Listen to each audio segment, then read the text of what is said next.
இந்த போறப்பு தான் நல்லா ருசிச்சு சாப்பிட கிடைச்சது.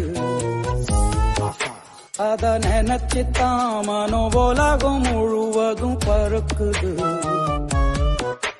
சுட சுட அந்த மதுர மல்லிப்பூ இட்லியே மீன் குழம்புல கொஞ்சம் புரட்டி சாப்பிட எச்சிலு ஊறுது உள்ளுக்குள்ள.